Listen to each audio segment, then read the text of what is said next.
Welcome to the Level Up English podcast, the best place to come to practice the English language, learn about the British accent and culture, with me, your host, Michael Lavers.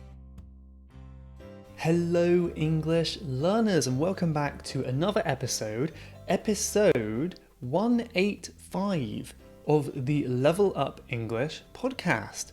Welcome back, and I've got an exciting one today because I'm talking about what I have called language ambiguity. That sounds very difficult, but I'm going to explain this a bit more in just a moment. And this is something that I've never really heard other teachers talk about, but it's such a big part of English or a big part of language learning, and I think it will be very useful for you guys to hear as well. I would like to give a quick reminder to join my email community. So some of you may not know that twice a month on a Thursday, I send out an email to all of my followers who have signed up. And in this email, there will be some updates on what I've been working on recently and a lesson. So I just finished writing one this morning. I did a lesson on how to say no in a polite way in English, how to decline someone's invitation. And yeah, I write these twice a month, so you don't get too bothered by emails every day. It's just 2 times a month. You can leave anytime you want as well, obviously. You don't have to stick around if you don't like it. But another benefit you will get is when you first sign up to these lessons, you will get a welcome email saying, hello, how are you? And you'll get a link to 5 free lessons from Level Up English members. So if you hear me talking about Level Up English membership all the time, and maybe you're getting a bit annoyed about it, or you don't really know what it is, then I would suggest checking out this email and clicking on the free lessons. You can just have a little preview of what it's like. There's a private podcast you can listen to. There's a couple course pages you can study over there. So even if you don't become a member, you still get some free lessons. You don't have to join. But if that's interesting for you, then you can click on the link in my podcast description. Or if for some reason you cannot see that link that says free lessons, just go to my website, which is levelupenglish.school, and right at the bottom of the page, there will be a little sign up form where you can sign up for these free lessons. And yeah, I hope to see you there. I encourage everyone to join. And when I do send my email, I also encourage people to reply with their feedback, with their practice, with their questions, or just to say hi, But okay, let's get into the topic today. And I want to mention the first kind of, what could this be, like a subheading, I guess, of the episode, or some way to start the episode, which is this statement. Language is not like you find it in textbooks.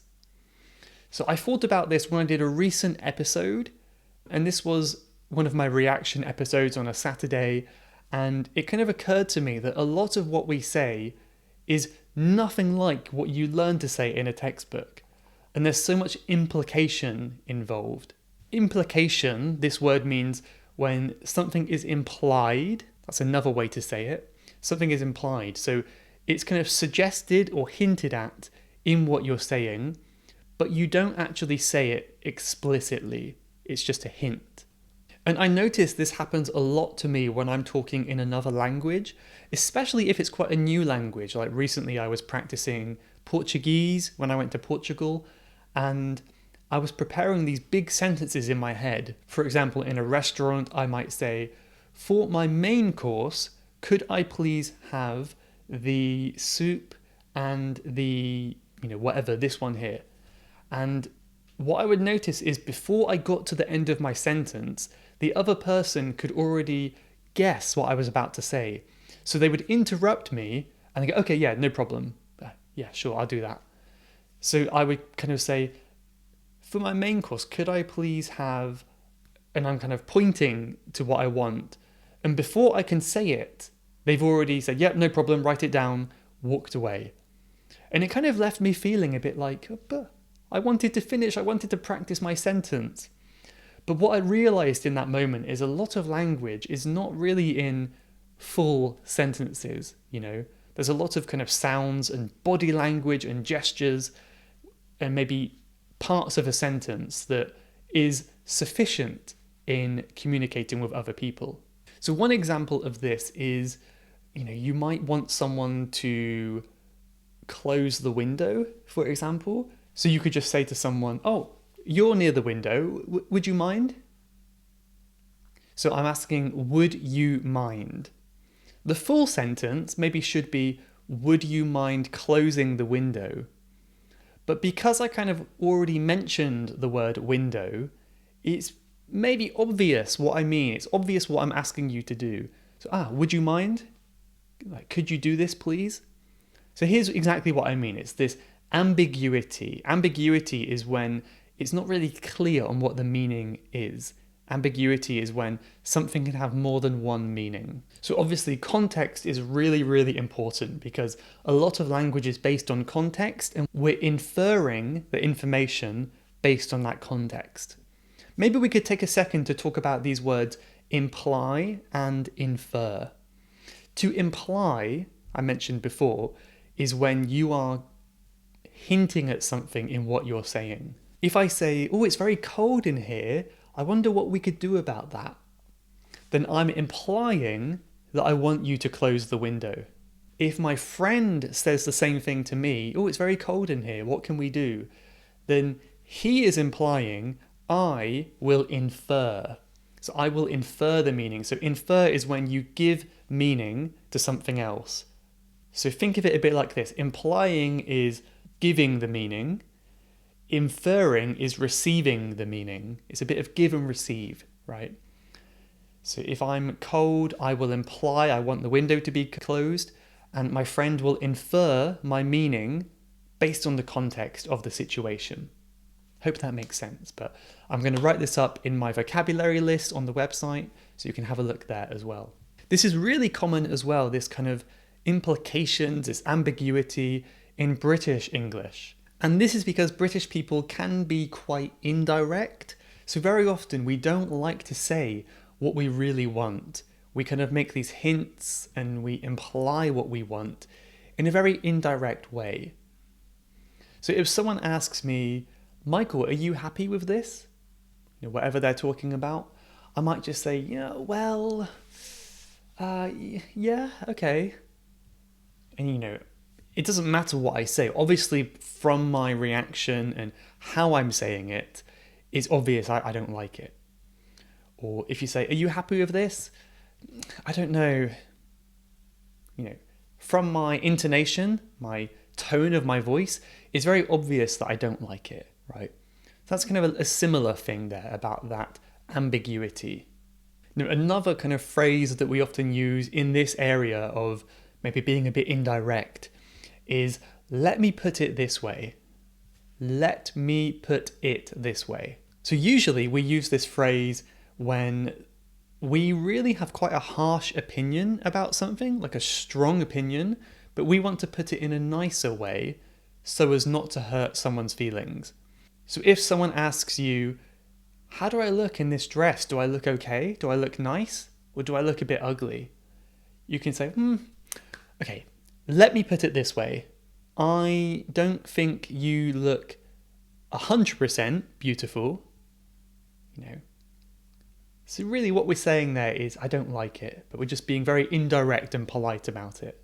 Another way in which we use this ambiguity, this indirect meaning, or maybe I should say implied meaning, is with the word sorry. I think it's somewhat a universal thing in English, but I do think British people really overuse this word sorry. We use it for everything.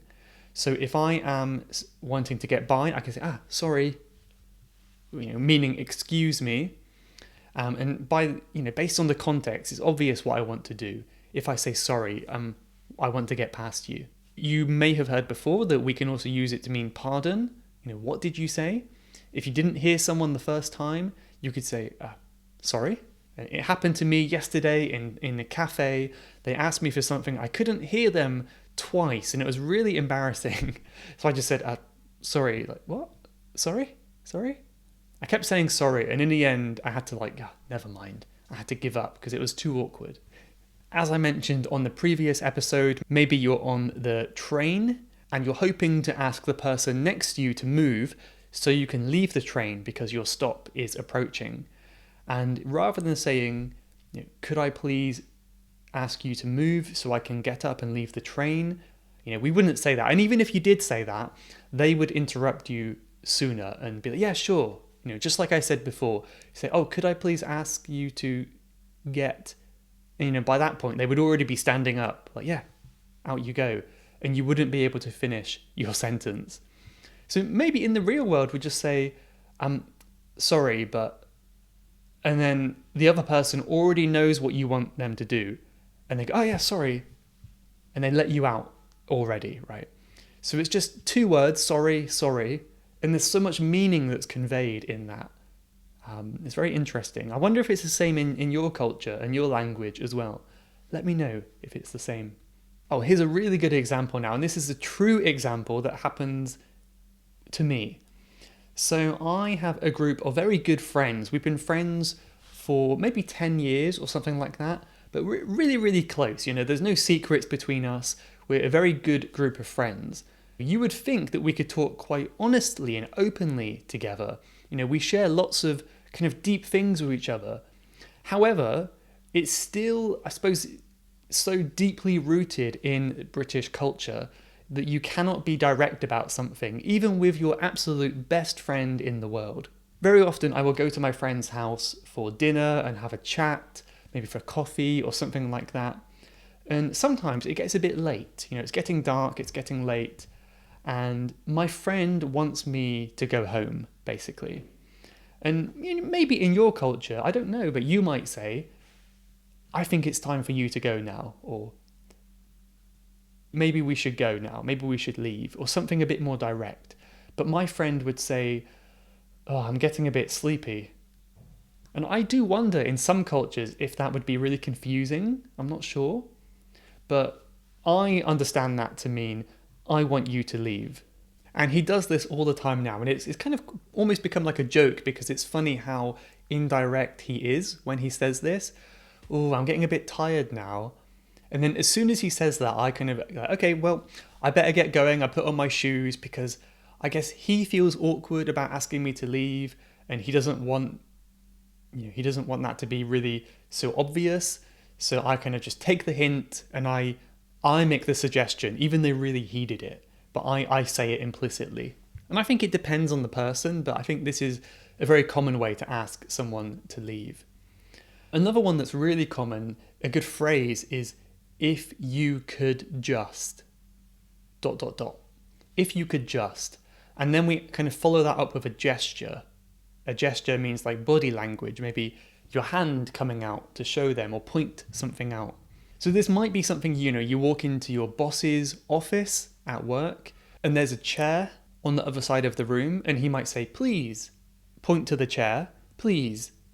So in that please and that gesture of pointing, he is saying, sit down on the chair, right? You don't have to say that, we just say please. And then he might kind of give you a piece of paper and a pen and say, if you could just... And then you would go, oh yeah, sure, no problem. And based on the gesture, it's obvious that he wants you to sign the paper. If you could just... He doesn't need to finish that question. It could be about tidying something away as well. So if I hand someone a pile of clothes, I say, oh, if you could just... Thank you. And it's obvious that I'm asking them to put your clothes away, tidy your clothes, right? So it really depends on the context of the situation. I think one last one I want to mention here is, well, it's the same really, but it's just for I. Could I just? When you're asking for permission or something like that. So, this happens a lot in London. It's very crowded. And I say, oh, sorry, could I just? And they go, oh yeah, of course. And what I'm doing is I'm saying, could I just move past you? Could I just squeeze behind you? Something like that. So remember that rule, could I just, and a gesture.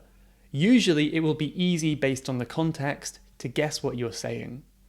But let me know, leave a comment on this episode. Again, this is levelupenglish.school/podcast podcast 185.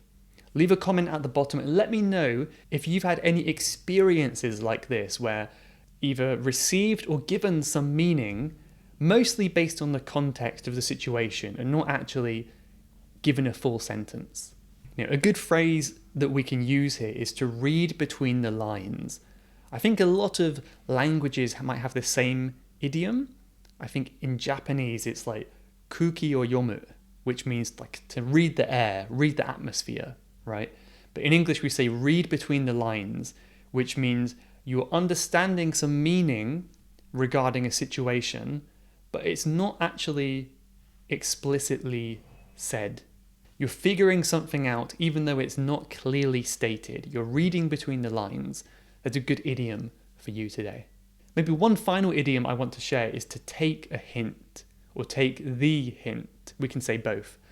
So for example, if my friend says, "Oh, I'm getting really sleepy, I want to go to bed," and then I just keep sitting there and talking all night long and talking while he gets increasingly more sleepy, then I cannot take a hint. I cannot take a hint. So if you can take a hint, that means you're able to see these implied meanings. If someone doesn't understand these implied meanings based on context, then they cannot take a hint. So are you good at taking a hint, or is it difficult for you? That's another question. You could let me know. Okay, let's look at 2 podcast reviews now. Both of these are coming from Saudi Arabia today. So the first one here is from username Gorg Sari T, or maybe they are called Gassan. And they said, "This is the first time that I listened to your podcasts. I wish it will be 100. Maybe you're hoping for more episodes." Well, that's really cool. Well, thank you for listening. Welcome to the podcast. And thank you for leaving a review after 1 episode. That's amazing. But I do hope you stick around until 100. Thank you very much. One more here from Reef I, who says, "Hello, Mr. Michael. I'm grateful for your podcast. Thank you. I've always wondered, I'm really good at listening and reading. I can understand 90%, but when I'm talking, I feel like I don't know anything. I don't know how to put words together well. I don't know how to form words in their correct position. Past, present continuous. I don't know what the present words are, and so on. Is there anything that helps me?" Again, for the future, I do recommend people to ask questions by email or something like that, because it allows me to see it more easily. Maybe the reviews are not always the best place for questions. But I mean, I can give you a very simple response to that now. If you're unsure, well, first of all, I think it's very, very natural for your speaking to be worse. Mine is the same. I think speaking is so much harder to practice. And I think usually the reason is just that. It's a lack of practice. Because it's so easy to spend hours on reading and listening. You can listen to me every day, quite easily. It's not a big problem. But how much time do you spend speaking? I really think the biggest thing you can do is just increase the amount of time you spend speaking. And that's going to help. But if you really think about how much time you spend, it's probably not that much compared to the other skills. I think that's the main reason, really. And if you want more tips, have a look at my full episode that I did on speaking, which was episode 102. 102. I gave some good tips in there as well. Okay, thank you for those reviews. Let's look at a quick quote that I posted on my Instagram page now. This is from Emily O. Bain. I'm not sure how you pronounce the name exactly. But anyway, she said, "Being able to read a book in another language is a source of ego-stroking pride." Yeah. So it's not exactly inspirational, but I thought this was a funny sentence, and I explained the meaning of those words a bit more on my Instagram post over there. But I think what she's really saying is it feels so good when you can read a book in another language. It's such a motivating feeling, isn't it? And I think it's important to kind of lean into that feeling when we can, that pride we feel when we're able to, do something in another language And I always want to remind you guys and the learners about that it is a really amazing thing that you can read and speak and listen in another language. Even if many other people can do it too, it doesn't matter. The fact that you have learnt and you can do it is amazing. So I hope you feel good about it. And yeah, think about that quote today. But thank you very much for listening or watching today. Hope you enjoyed it, and I'll see you in the next episode. Goodbye for now, everyone. Have a good week. You have been listening to the Level Up English podcast. If you would like to leave a question to be answered on a future episode, then please go to levelupenglish.school/podcast. That's levelupenglish.school/podcast. And I'll answer your question on a future episode. Thanks for listening.